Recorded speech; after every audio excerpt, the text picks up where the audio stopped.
Welcome, everyone. We are on day 5 of the Seance at the Whitney, and it seems, as we learned in the green room, that ghosts are already among us, wreaking havoc. So I do not guarantee that things will go without a hitch tonight, but we'll try. All right. The schedule, just to remind you, this is how we're doing it every night. We try to keep it real tight to an hour, and we are not having an event on February 14th. So if you're looking for a replay, it won't be there on the 14th, but you can catch up on all the other ones. The Seance at the Whitney is an interactive indie author virtual book festival with author readings, interactive improv mystery game, and book giveaways. And we have an amazing roster of participating authors. We're on day 5 and we've already heard 10 readings. We're just having a blast. You need to always come back every night to discover new books, new stories from new amazing human beings. Tonight, speaking of readings, we have 2 wonderful authors joining us for the reading portion. Christian Bullen will be reading Going All In, and then Christopher Gare will be reading Butterflies I Have Known. And I'm going to stop sharing my screen so you can see their happy faces. Hi, everybody. Welcome tonight. Thanks for coming out. It's going to be super, super fun. Christian, if you are ready, please take the microphone and read aloud. Okay. Can you hear me? You're good. Okay. Chapter 1, Evelyn. It's been a day. Fridays are usually uneventful around the Grace Hopkins Orthopedic Rehab and Assistant Living Facility. But today, Phyllis Sumner, the sweet and funny 80-year-old woman in room 220, was given an extra 2 weeks on her physical therapy plan. She came in 2 months ago after spraining her hip. She was so excited to be able to go home this week, but the news of needing to extend her stay came as a blow. I spent most of my morning consoling her as she sobbed in my arms. I could have handled it if the coffee shop where I stop every morning wasn't out of the usual Traverse City cherry, putting a damper on the whole day. On top of that, they changed the lunch menu from turkey and mashed potatoes to ham and green beans. You wouldn't think that would cause chaos, but it does around this place. Routine is everything. It's been a day. I checked my Fitbit. 4:59. 1 more minute. I can hear my couch and Netflix calling to me, eager for my brain to begin its overdue numbing session as I watch Bridgerton or Sweet Magnolias until the wee hours of the morning. Simple, shallow goodness with hot, dreamy fictional men is exactly what I need after a long, demanding shift. A long, demanding year that is finally ending. My much-deserved vacation starts as soon as I clock out. I've gone through my romance TBR pile already, which was an impossible task I set for myself over the last year, but it's kept my nights full and my mind from wandering. Evelyn, a voice calls from me down the hall. No, I groan, careful not to be loud enough for anyone to hear. I know exactly who it is. Dang it, I was so close. I turn back and walk to the assisted living wing for our elderly patients. Luckily, room 119, where I'm positive the voice is coming from, isn't too far down the hallway. This section was the root cause for Phyllis's reaction earlier today. She was terrified she would get moved to the other side of the building and never go home again. It was hard to argue with her since I'd seen it happen multiple times in the year that I'd been working. Men and women who were perfectly capable of living independently until one minor accident and their adult children used it as an excuse to evict their parents from their homes. Most of these people just wanted to die in their own homes with their spouses or with the memory of them. Violet Graham, however, is not one of those cases.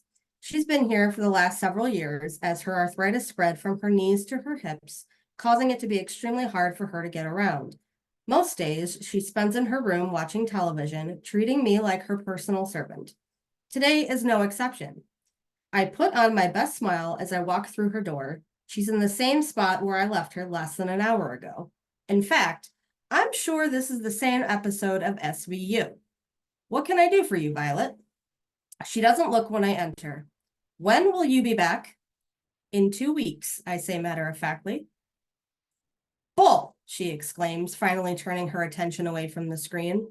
How am I supposed to get through an episode of Cops without you explaining why these two haven't gotten together yet? Violet is many things. Nosy, hilarious, sassy, difficult, and direct all come to mind when I think of her in this room. Straight to the point is one of her most prominent qualities. Her thick-rimmed glasses reflect an image of Benson and Stabler in an interrogation room. This woman and her love for those cops, it kind of warms my heart to see her investment level in them. Despite how time-consuming she can be in my daily rounds, she is the only patient I have that can make my day turn around when it's been absolute crap. Remember, it's called Law and Order, not Cops. I have to have this conversation with her weekly. And I haven't had a vacation in almost a year by. I need to reset and recharge, take time for myself. And besides, Mandy will be here. Amanda Hauser is the head nurse and has worked here for over a decade. No one is more equipped to take care of Violet than Mandy. Mandy can't explain nothing. Vi! My eyes widened at her sassy retort. She shrugs off my admonishment nonchalantly. It's true. What will I do without you? You're the only one who has half a brain around this facility. Who will come into my room every day and make sure I have my chocolate pudding? Or bring me the newspaper with just the comics section because that's the only part I like. She pats my hand, a sad smile encroaching on her lined face. She may be in her 90s, but she's still stunningly beautiful. Her white hair has thinned, but it still holds the curls she's had all her life, as evidenced by the wall of photographs in her room. You will be just fine. I'll leave a note with your favorite things so you won't even notice I'm gone. You just remember to be nice to the other girls on rotation. You hear me, young lady? She nods, conceding to my plea. Moving off her bed, I turn back to look at her before leaving her room. You take such good care of me. I wish you had someone taking care of you. That's a whole can of worms for another day. You promise me one thing, she asks before I leave. You are a beautiful 26-year-old woman. On this vacation, you need to get a man like Stabler. He loves that Benson woman. I just know it. I chuckle as I roll my eyes. Yeah, Vi, I'll get right on that. Finding a man is the last thing on my mind. All I need and want is to check out for the next 2 weeks. Vacation, here I come. You responded to her text but left me on red? The screeching voice is grating on my ears as I enter my apartment building. I can't believe you. You're just waiting for her to crawl back to you, aren't you? Oh, great. The latest episode of Days of Our Lives is playing out for the whole building to enjoy. The janky wooden staircase is the current setting for this soap opera storyline. It's about two sisters fighting over some dumb, undeserving, mediocre-looking guy. My neighbor, Carly, the one who's yelling, and her boyfriend, Liam, are involved in a tangled web with Carly's sister, Rebecca. I haven't worked out the specifics since moving here last year, but I know that Liam and Rebecca share a cute little girl who just turned 2 years old. Whether Liam cheated on Carly with her sister or Liam and Rebecca had a relationship prior to his current situation is anyone's guess. I missed those episodes. Can we say awkward? Tuning out the drama, I turn my keys into my apartment door and a familiar weight lifts from my shoulders.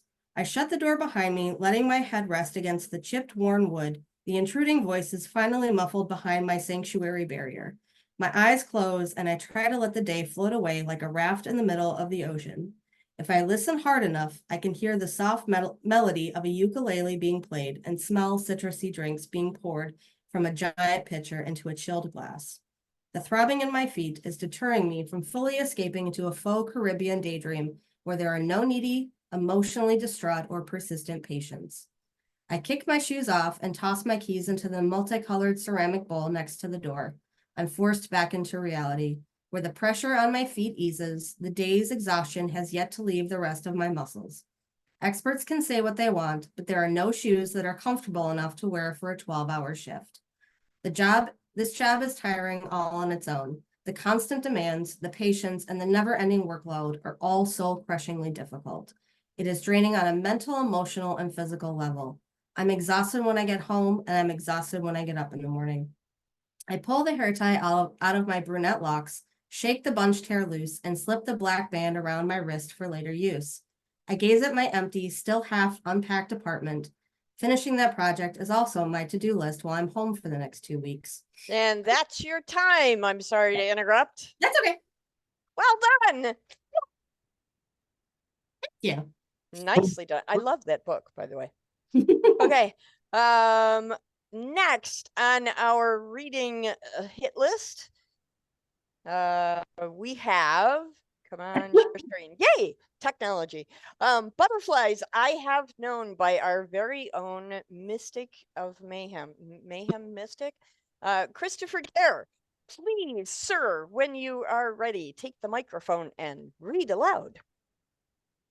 PETA, Gian turned the corner and located the coworker stocking several brands of sake. What the heck did you do to your hair? Gian ignored the question. Have you seen my father? Yes, I'm looking right at him, minus that I've just bitten into a lemon look he usually has. I'm serious. Gian folded his arms. So am I. PETA stared at Gian's head. I haven't seen him for half an hour or so, not since he was pretending not to watch me while I was over here. I swear that man thinks I'm out to steal the sake. He broke down one empty box and opened another. I think one of the cashiers said he was talking to some white guy, then walked past here giggling the entire time and saying he had an errand to run. You didn't drug him or something, did you? Name one medication you know of that can make my father giggle. No one on earth, not even his mother, could make his father giggle. No, if his father giggled, the man was either plotting or they were on the cusp of the zombie apocalypse. You have a point, PETA conceded, although I swear I saw him smile once. Maybe it was just a dream. Speaking of dreams, what's going on with your white guy? Any news? No. Gian felt a sinking feeling in his stomach. Just when he thought he could stop thinking about Matthew, someone brought him up or something reminded Gian of him. No news. Well, you might want to fake a smile around the customers. PETA lowered his voice. I overheard a couple of aunties talking about bringing pictures of their single daughters in because they think you need some cheering up only a nice Chinese girl can give. Gian gritted his teeth. It really is starting to feel like the start of the zombie apocalypse. At least you'll be able to afford a plane ticket out, PETA laughed. You should see how much money has been donated on your GoFundMe page. Please tell me that's just a joke. Thousands, PETA nodded. Thousands, my friend. People are rooting for you. My father won't be giggling if he hears about that. No, Baba wouldn't be giggling about that at all. Mom might, but only because Baba wouldn't. Funny thing is, the donations are coming in all anonymously. And seriously, what did you do to your hair? Phase 1. Quan pulled into the parking lot of what was referred to in Metro Detroit as one of the city's premier Chinese restaurants. The owner and chef had received accolades from the Detroit News, the Detroit Free Press, and Metro Times, and even a couple of local news channels. The place definitely earned its reputation. He entered the building, and when the staff member behind the counter recognized him, she smiled and made a quick phone call while he stood waiting. Mr. Wu, the owner, appeared a few moments later. Mr. Wei, they shook hands. How are you? I'm fine, thank you, Mr. Wu. And yourself? Very well. Are you here for lunch? Creases appeared on the man's forehead. I didn't see your name on the reservation list this morning. Otherwise, I'd been out here to greet you when you came in. No. Quan shook his head from side to side. This was an unexpected visit, and I'm not here for lunch. What can I do for you then? I would like, no turning back now, to ask a favor. Quan suddenly felt he had a starring role in The Godfather. Of course, Mr. Wu's face brightened. You and your family are some of our best customers, and you have personally gone out of your way many times for me at your store while never asking anything in return. What is it I can do for you? Okay, maybe this wouldn't be quite as complicated as he first thought. I need a reservation for Friday night. It is a private affair for two. Mr. Wu didn't even reach over to look at the reservation book. I'm certain I can accommodate this.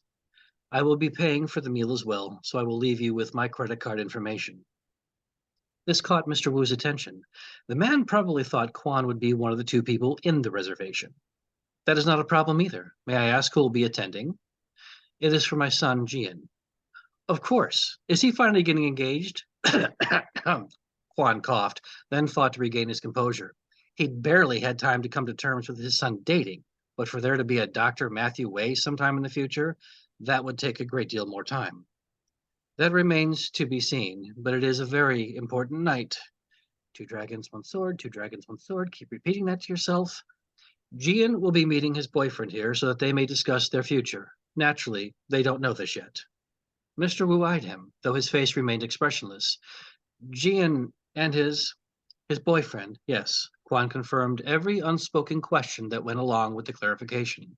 A professor from Wayne State University, Dr. Matthew Richter, who, among other things, I'm told, speaks Cantonese and Mandarin. Really? Mr. Wu's face lit up. I wouldn't ask this if my son didn't have my wife's and my approval and full support. I understand. Mr. Wu reached for the reservation log and opened it. How does 7 o'clock sound? Perfect. The man scribbled something down. Then we will make it a memorable evening for him. For them. I appreciate that. Would you like Gian and Professor Richter to choose their own dishes, or would you prefer my chef indulge himself? I think an indulgence is called for. Quan either paid for it through a dinner, or with his life if Mama flew over. And as I recall, young Gian enjoys his desserts. Yes, he does, Quan sighed. Oh, the money the family spent over the years on his son's sweet tooth. Gian may have dessert. Very well. Mr. Wu finished writing, closed the log, and faced Quan again. May I say how well you were handling this? I don't know many Asian fathers who could keep their composure half as well. He is my son. Mr. Wu nodded. And how is Mama? I hope not to find out in person any time soon. Quan pulled his wallet out of his back pocket. I take it then that the GoFundMe campaign in case Gian gets evicted from your house is off? Quan froze, then sighed. You've donated anonymously, haven't you? My wife has. She adores Gian. Well done. Thank you very, very much. Yay, Christopher. Okay, so Christopher, do you have a copy of your book handy to hold up for us all? Oh, see, and everybody vanishes with digital backgrounds. Isn't that fun? So Butterflies I Have Known is the name of Christopher's book, and Christian, her book is Going All In. Check out those books. They're both available on Amazon, and there's links on the website as well. Thank you guys for reading. I appreciate it. All right, everybody, we are going back into the wonderful world of seance time now. Here we go, sharing the screen once again. Seance at the Whitney, for those of you who may just be joining us late into the event, let me give you a recap. At the Ghost Bar inside the Whitney Manor, an historic Detroit estate, a world-famous psychic medium has come for an exclusive, invitation-only seance. With so many curious about spiritualism around the world, this event promises to connect the living and the spirit worlds, opening doors to mysteries that transcend time and space. But when the seance spirals into a chilling rendezvous with a vengeful spirit and a shocking murder, it falls upon those in attendance to unravel the truths hidden in the darkest depths of the past. A spirit is summoned, vowing revenge on their killer. One of the guests becomes hysterical, claiming the spirit is there for them. Suddenly, the lights start flickering and the wind pushes the windows open, extinguishing the candles around the room. The room and everyone in it are thrust into darkness. When the light returns, that same hysterical guest is lying on the floor, dead. Who killed them? Why? Was it the furious spirit or something far more earthly? Tonight, we will interrogate our suspects and collect more clues to lead us to the proper answer. The cast at hand for you to question this evening are the medium, played by the great Christopher Gare. His assistant, Donna Newman, is not in the room tonight, so if you have questions for her, save them for tomorrow. The author will be played by Amy Kelso. Her maiden name is Whitney, by the way. The socialite is Don Menge. The spouse of our poorly deceased Richard Whitney, Amy's brother, is Jules Nelson. The fan of the great Christopher is Marianne Wieland. The aloof guest is Gary Floyd. The maitre d' of the Whitney is Melinda Falgo. And I am your storyteller. So, this is the time when everybody turns on their microphones and we get to interrogate each other. Now, remember, if you hear the phrase, I have nothing to say about that, it means that either your question is completely off base, or it means that the person you asked doesn't actually know the information, or has been sworn to secrecy not to share it just yet. So with all that in mind, who would like to go first? Mark McCraw, go. Two things for Marianne. One, after looking at the seating chart, I noticed that Donna Newman was sitting next to you, closest to the great Christopher. And so my question is, were you upset that you were not closer to him, being that you were in awe of him and you wanted his signature? That's question one. And then I have a second one. Yes, and you missed her tantrum last night, so I suggest you go back and watch the replay. But Marianne, briefly answer the question.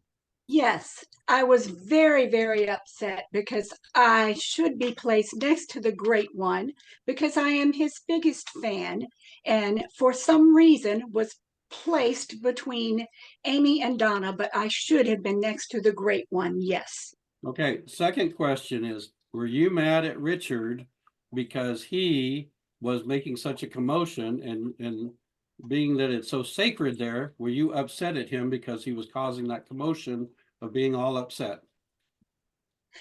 Well, I was a little upset because of what was going on. I was trying to listen to the great Christopher and see what he had in store for us and what he was going to come up with. And here's this man throwing a fit and yelling and screaming and lights flickering. And I was wondering if that was indeed Donna or the actual electricity from the seance. That's the best answer I can give to that. Okay. All right. Who else has questions? Amy Kelso. Actually, I'm going to read Mackenzie's question from the chat, which I'm sure Okay. you're gonna like, Miss Storyteller. Mackenzie says, did you kill the victim for a better story? Because the seance was boring. See, I don't think seances are ever boring. I keep my mind open to all possibilities in life. But I gotta tell you, having a murder at a seance does make for a better story. My editor's gonna be pretty happy. Anyone else have questions? Wolf. Wolf, go ahead. I actually have a question for the organizer. Where on the website is the seating chart posted? It is in the replays. Oh. So you have to go back and watch the replays and you'll see the seating chart there. Oh, okay. Sorry, I misunderstood. No problem. Okay, anybody else have questions? Amy, go ahead. I had a question. I finally got to go back and watch the replays. And it kind of came up all the time, but nobody actually answered it. But who set up this event? Does anybody know who actually started this event? Who set it up? Who arranged the seating chart? All of that? Christopher, Anybody in this room? Do you know who hired you, Christopher?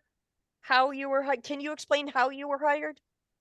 We kind of went through this last night, as I recall, Miss Storyteller. We did. You should watch the replay. I'm giving I'm giving Amy the benefit of the doubt because she has been traveling. Melinda has also been traveling. So can you tell us again how the manner in which you were hired?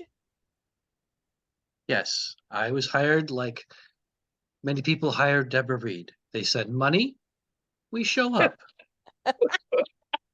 Okay. And So you have no somebody idea dies. who or what? Yeah. so you don't know who hired you? It was an anonymous thing? Really doesn't matter to me who hires me as long as they can pay. I'm happy to be there. And from what Donna told me last night, you got quite the envelope of cash. I did. He is the great one. He deserves it. I do. Emma, turn on your microphone. Go ahead. It's for the great one. Oh, The here we great one. go. What are you gonna do with all that money? Indeed. Well, I did have to pay for the event itself. I do have employees to pay, vacations to go on, new crystal balls to buy. I'm very full with life. Well, especially new crystal ball, since I'm sure the police have confiscated your personal ones. Okay. What happens when you're fingered? I didn't say that. Okay.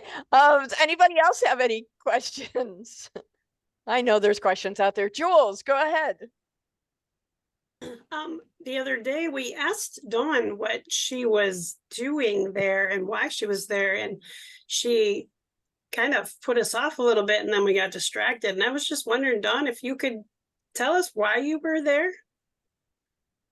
What brought you to the seance, Don? Well, I actually have a little bit of background with the great Christopher, and I wanted to have a seance there, so I hired him. So you were the one who hired him. That's the rumor. Dun dun dun. That's the closest I can get to dramatic music, guys. Okay, Gary, go ahead. Dawn, did you make the seating chart? No, I did not. I just so to remind you all, I received the seating chart from the event planner at the Whitney directly in an email. I requested it. Melinda claims she didn't know anything about it. So just to remind you. Go ahead, Melinda. So I do have a question though. If you were not responsible for the seating chart, Miss Mensch, were you responsible for choosing the attendees to sit at this seance? Because I really have no idea why I was invited to sit at this. I have a business to run here at the Whitney, and this seance is taking all of my time. Well, especially now since there's a murder. Oh my gosh. Should have killed her instead. There's an empty seat. That was my question, how an employee got seated at this table. Well, the answer to that is Don't you yes. mean lowly employee, Marianne? I was waiting for that lowly employee. Well, Yes, I had influence on who was invited to the seance. And that's all she's going to say about that. Well, Anyone else have questions? Andrew, go ahead. well, Don, how well did you know the victim? I have nothing to say about that. Mackenzie has a couple questions. To Okay. whoever can answer this, how heavy was the weapon that the murderer used? And Miss Storyteller, how much weight can you carry? And Miss Storyteller, do you practice witchcraft in your spare time?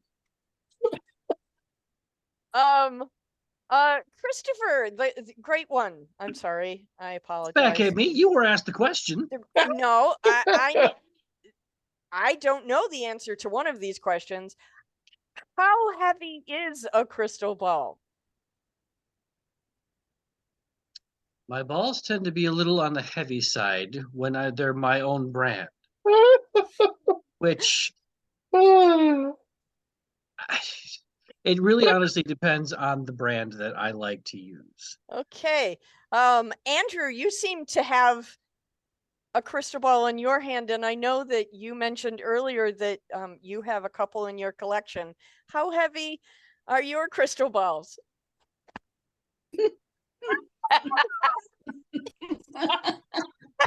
Depends on how I'm feeling that night. And we gotta wait. I don't even realize I'm saying things until they come out. So go ahead, Andrew. 26 ounces to 3 to 5 pounds. Okay. But Andrew, it does depend on the specific brand. For instance, you've got clackers, clangers, bangers, apricots. I mean, it really does depend. Okay. Mandy Jo, would you remind me of Mackenzie's other question, please? Which weight can you carry? And do you practice witchcraft in your spare time? Okay. These days, comfortably, I can only carry about 20 pounds. That's how much Charlie weighs. I mean, I can probably, carry more than that for very short periods of time, but I'm not a weightlifter. And no, I do not practice witchcraft in my spare time because I learned how to speak differently than the world because of my hearing. And so I would just mess up the words to spells and probably, make aardvarks appear instead of disappear. So no, I'm not brave enough to dabble in the finer arts of witchcraft. All right. It's not Andrew. Okay. Who else has questions? Anyone? Melinda. Melinda, go ahead. Go ahead, Melinda. So much a question as an observation.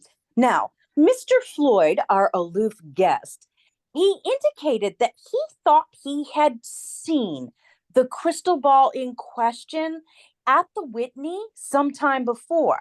But as we went through, I said absolutely not, because I am quite familiar with every art piece and artifact in the Whitney.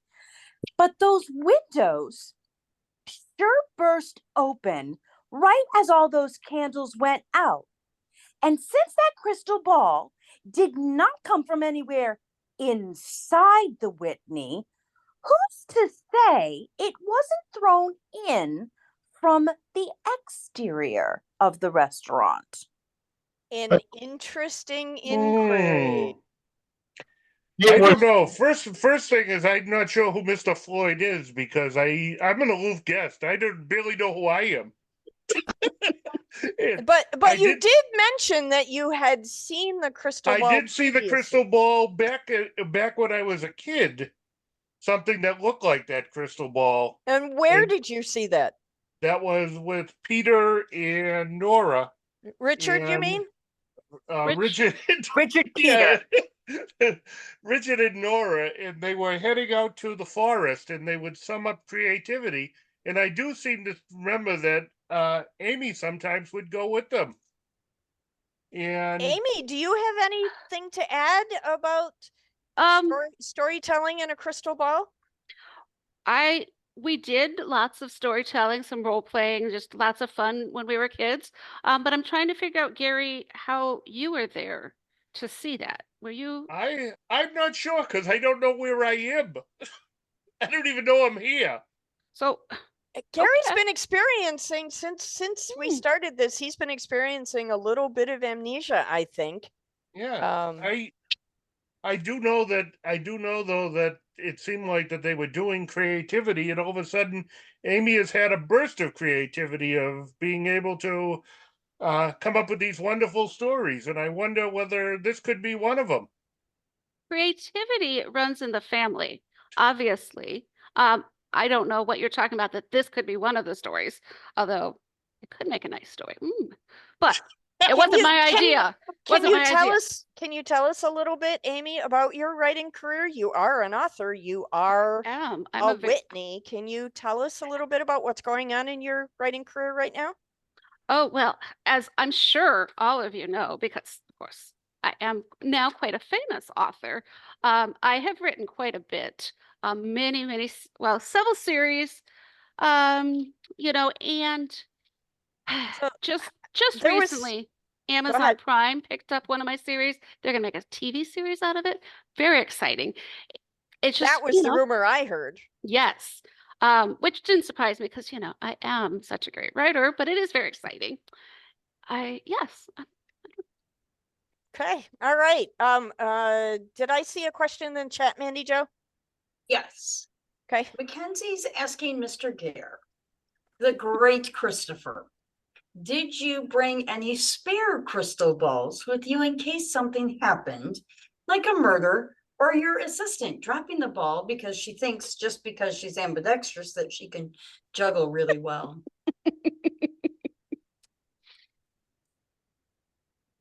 Is juggling one of the special skills you hired her for?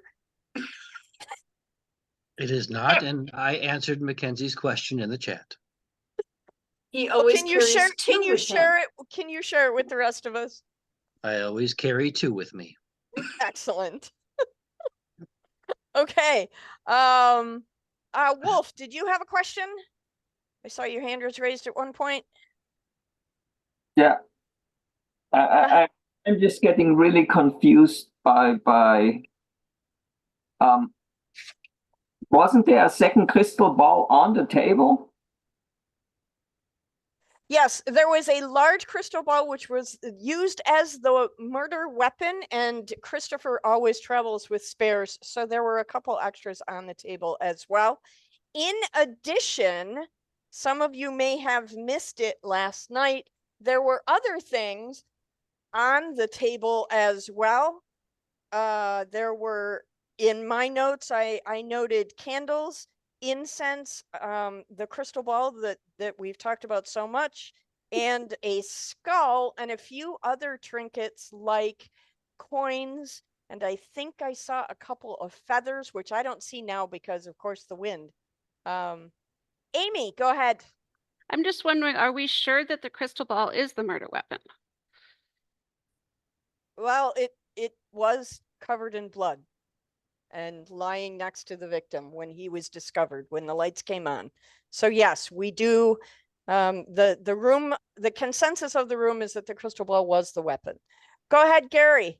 So if the great Christopher carries like multiple balls with him, technically that murder weapon could be from the great Christopher. Is that right, the great Christopher?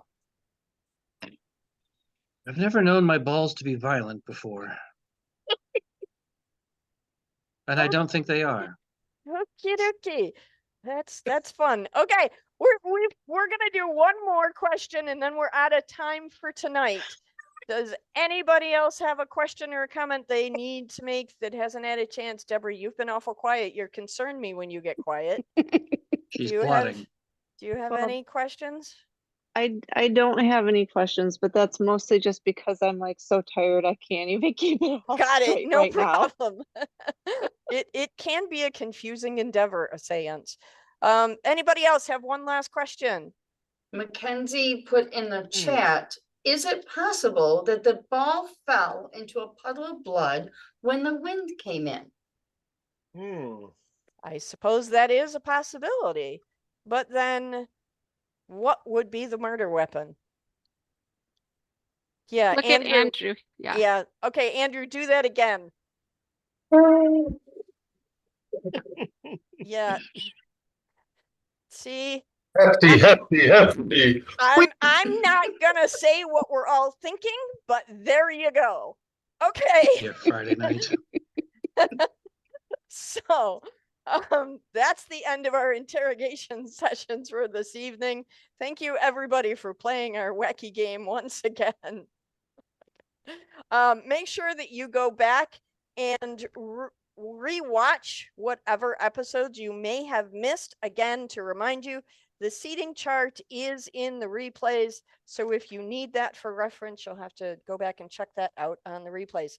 You can find the replays on our website and on Facebook, there's a link, and on our YouTube channel, there is also a link. Remember to come back tomorrow, ask your questions, collect your clues, get ready to sling your accusations at the end of the month to win prizes. Remember, this madness lasts an entire month, so we're only just getting started.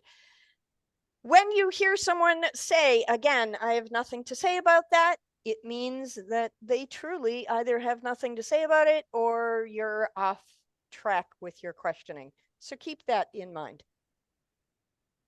Wax drippings, we're doing this as a fun way to reward the authors. Whoops. See, Diana's doing silliness. There we go. To reward the authors for participating in our event this month. Every night, you tell us who brought you into the room, and those authors get wax drippings, and we tally them up. Right now, tied for first place is Deborah Reed and Jules Nelson, Marianne Wheeland is in second. Andrew Allen Smith in third. Douglas Pierce and Elizabeth Thomas are tied for fourth. And Amy Kelso, you are in fifth place. And now it's time for talismans from the spirits. This is the spinny wheel of happiness portion of our evening. Everybody loves winning free stuff, and we love giving free stuff away, especially when the free stuff is books. So tonight we will be giving away 2 books, Christian Bullen's book, which is Going All In, and Christopher Gare's book, which is Butterflies I Have Known. If your name comes up on the spinny wheel of happiness, make sure that you send me an email to diana@pagespromotions.com with your mailing address. If you think you've already sent me your mailing address, please do it again, because my email list is my to-do list. So, are we all ready for the spinny wheel of happiness? Okay, here we go. I am hoping that the ghosts are not going to interfere with my technology tonight anymore. And we're going to spin the wheel. Here we go. The first spinny wheel is for Christian Bullen's book, Going All In.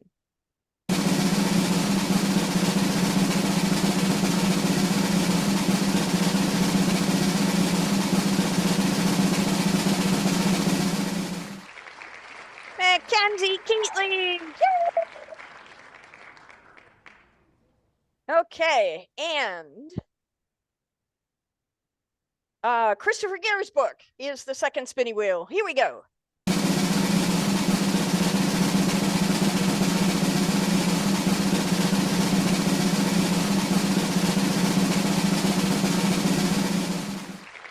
Congratulations, Deborah Reed. You've won a book from your arch nemesis. Congratulations. Arch nemesis. I pity the world that puts themselves against the two of them and they bind together and be destroyed. Well, you never know. I mean, we are a wacky bunch. Okay. One more thing to share before we do our final goodbyes and such. February 29th, we are doing our big reveal party. This is where you're going to find out who did it. This is where everybody's going to find out who did it, because right now I'm the only one who knows who did it. Maybe. Okay. So make sure you come that night, wear a hat. We're having flamboyant, extravagant, amazing hats, and everybody should come. Andrew, go. I think I'm scheduled to read on the 29th. Is that accurate? You are. Okay. I just want to make sure if I'm alive still, I'll read them. Yes. Make him stop. The Make him qualifiers stop. have to. I'm trying. He's not listening to me. Okay. So so everybody come back on the 29th. It's going to be terrific fun. So let's just for fun, and because this has been a crazy night, and we have some wackiness going on that I don't have control over, we are going to do something I have control over, which is everybody turn your microphone back on. We're going to go around the room and everybody's going to sling an accusation real quickly, like with lightning speed. I'm going to call on you. You're going to tell me who you think did it. Ready? Mark McCraw, who did it? I thought it was Gary, but it's actually Marianne. Okay. Gary, who did it? I've limited it to 8 people. The only one it's not a suspect is me. Perfect. Marion Wheeland, who did it? I'm starting to think it was me. You are crazy. That could be fun. Christian Bullen, who did it? I'm gonna guess you. Okay. Wolf, who did it? Yeah, it's cliche now, but I'm suspecting Marianne. Mandy Joe, who did it? I'm going with Marianne also. Wow. Andrew Smith, who did it? Saran, Marianne. Oh wait, no, just Marianne. I've changed my mind. I thought Julie did it, but I think Marianne was frustrated because she didn't get to sit next to the great Christopher, and Oh, well. And she just Was- killed somebody out of the, okay. Don Menge, who did it? I'm back to Jules. But did someone ask me if I had a prior knowledge of the great? Well, Right. we'll answer that question in Well, tomorrow's interrogation session, so don't I- answer it now. Oh, I gave the wrong answer.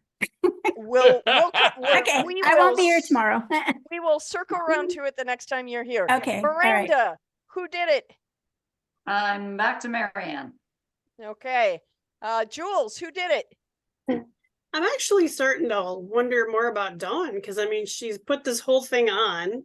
There's things there that we didn't see before. Nobody knows why the seating chart is the way it is. I'm like, and she's the one that paid for the whole thing and we don't know why. So I'm starting to look at Dawn a little bit more. I mean, she could still have used Gary for her weapon, but that's where I'm leading. Okay. Jen Rinaldi, who did it? Donna. Okay. Melinda Falgo, who did it? I am inclined to believe Mary Ann because of a piece of evidence that was found earlier. I see where you're going with that. Emma Palova, who did it? Jules together with the great one. Okay. Collaboration. Mackenzie Keatley, who did it? She says Miss Storyteller or Mr. Gare. Get ourselves into these things. Deb McPeak, who did it? Marianne. Okay, Marianne, you seem to be the yeah. Amy, did I ask you already? You have not yet. Okay, go ahead. Well, I personally think my sister-in-law, Jules, may have done it because I know that her and Richard had trouble sometimes, and I wouldn't put it past her. She's just jealous of us Whitneys. Okay, I could see that happening. Did I miss anybody? Because my screen kept jumping around. Deborah, go. I'm gonna say it was an Agatha Christie moment and everyone had a certain part in it and now they're all trying to blame each other because they don't want to get caught. I like that. I like Agatha Christie. Okay. Did I miss anybody going around the room? No. Christopher, the great Christopher. Oh, great Christopher. I'm sorry. I was so wrapped up in you and I being fingered together that I just. Oh. Okay, go ahead. Amy. Amy did it. What? Amy Did it. Killed her own brother. My own brother? Never. Yes. Oldest story in the book, but a good one. Oh, I know all the stories in all the books, but no. See, she's done her research. Story in the book, the brother killing the I'm brother. a writer. I do research. That doesn't mean I would have hurt my poor brother. Only if you get away with it. Okay, let's go around the room. Cast members, parting shots across the bow. Don Menge, any final thoughts tonight? That doesn't have to do with interrogation? No, it's just a lot of fun. Awesome. Amy? Nope, nothing. Awesome. Melinda? Having a lot of fun, and that's thanks to everybody in the room. So hopefully I will see you from yet another country tomorrow. Spectacular. Julie, go ahead. I'm having a lot of fun and I'll come at you from the same room in the same country as I was yesterday. So I like consistency. Consistency is good. Gary, parting shots? I thought it was interesting. Nobody asked Marianne a question, but they all went to Marianne. Marianne, parting shots? Well, I think I'm about to learn the value of watching the replays because I had an important phone call I had to take and I missed a big chunk. Okay. So yes, I think replays are very important. And indeed they are. And finally, I have not paid homage enough to the great Christopher. If you would please, sir, lend us your final thoughts this evening. Thank you for the opportunity to read again. I really enjoy kind of reading to folks and seeing what I don't get a chance to do very often. So it's nice to be able to do that. And I enjoyed looking at everyone later on, trying to figure out, did people laugh in the right place? Is my pacing okay? How does it look? How does it sound? So I appreciate the opportunity. Absolutely. You're more than welcome. I love having people come on and read because we all learn from each other for those technical points that Christopher just mentioned. And storytelling is just super fun. And as you all know, I've said on the podcast many times, I am just a recovering 6-year-old and I like it when people read out loud to me. Thank you everyone for making this another really super great night. Tomorrow, the technology will be better. I promise. Watch the replay tomorrow morning. It'll go up between 9 and 10. Thanks, everybody. Hi, everybody.